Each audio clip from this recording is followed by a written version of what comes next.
vertical and come underneath the left arm like this.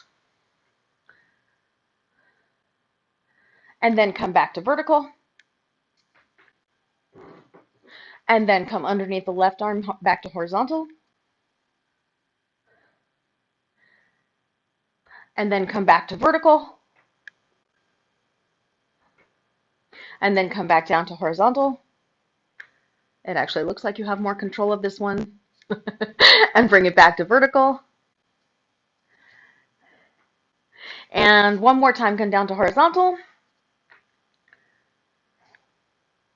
And then come back up to vertical.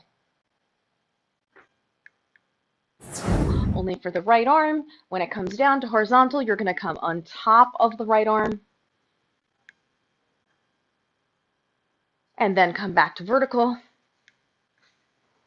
And then come down on top of the right arm. And back to vertical. And on top of the right arm. And back to vertical. And one more time, bring it down on top of the right arm. And back to vertical. Okay, let's try putting it together. It's vertical like this, and we're going to drop it on the right arm like this, back to vertical like this. So it's vertical, tip it to the right, let it fall on the right arm, get it horizontal with the right on bottom, and bring it back up to vertical. That's better. And bring it down to horizontal on the right. And bring it back up to vertical. And gradually bring it down to horizontal on the right. Bring it back up to vertical. And bring it down to horizontal on the right. And back up to vertical.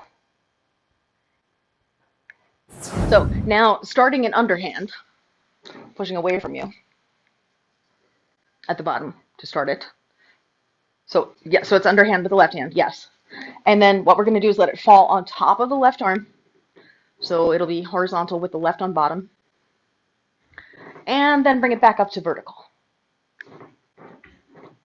And then we're going to let it come down to horizontal again on top of the left arm.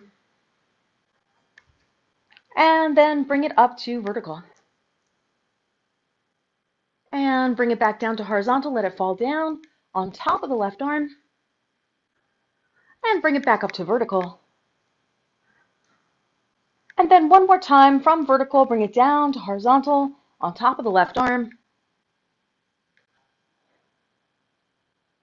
And then back up to vertical. Starting in underhand, we're going to let it fall underneath the right arm into anti-clockwise. And bring it up to vertical, into underhand. And then let it fall to the left, come underneath the right arm in anti-clockwise. And then back up to vertical. And then we're going to let it fall again in anti-clockwise. And bring it back up to vertical. And then one more time, let it fall into anti-clockwise. And then back up to vertical. So starting with it in underhand, we're going to tip it to the left, so the left is on bottom and the right is on top. And then bring it back up to vertical. And then you're going to tip it to the left, come down to horizontal.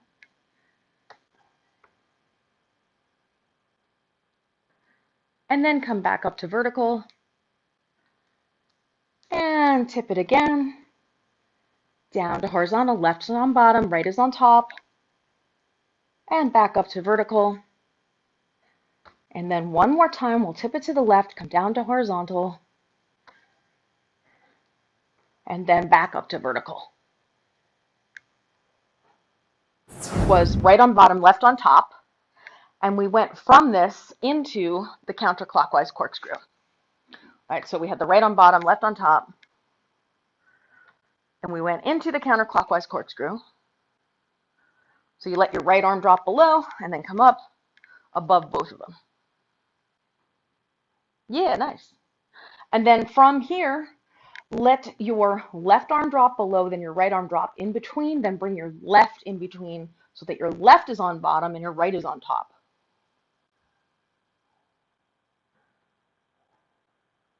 Nice. And then go back into your corkscrew and right on bottom, left on top in the buzzsaw. And then come into the corkscrew again, right leading it in, and then we'll go back into the buzzsaw. Right comes between the arm and the left one follows. And then back into the corkscrew. When you are in the corkscrew, I'll go slow. When you're in the corkscrew, the right one is going to come between the arm while the left one is below. And then the left one comes between the arm directly after. So here it is, you're in the corkscrew. And now, not this one, not this one, but this next one, I'm going to come in between like this. So corkscrew, corkscrew, corkscrew. Yeah, there you go. And then into your buzzsaw. Now go back into your corkscrew, and now your other buzzsaw right on bottom. Think of it as your right hand leading. So when you're in the corkscrew for this one, instead of, when your right goes above your arm, make sure that your arm stays below your left arm. So you want to lift, you're in the corkscrew, when the right goes below the arm, lift the left arm so that the right one can come underneath it. Lift the left arm so the right one can come underneath it. Yeah, yeah. Now I feel like you have the gross level technique. The next thing to do is to refine the movement. What I'm noticing is whichever hand, and it's interesting that it seems to be your bottom hand, not your top hand, when you are going into the buzzsaw with the left on bottom, instead of having it flat like this, it's looking like this, where the left hand is almost vertical. So one thing that can help is pushing back and forth. Now I'm exaggerating it a little, but you should see me doing a little forward backward pushing to maintain the plane. And I'm pushing, if you were to imagine it as a clock, I'm pushing when the poi is going, because it's anti-clockwise, when the poi is going from 6 through 3 o'clock, I'm pushing forward towards the 12 o'clock position to keep it flat. Yes.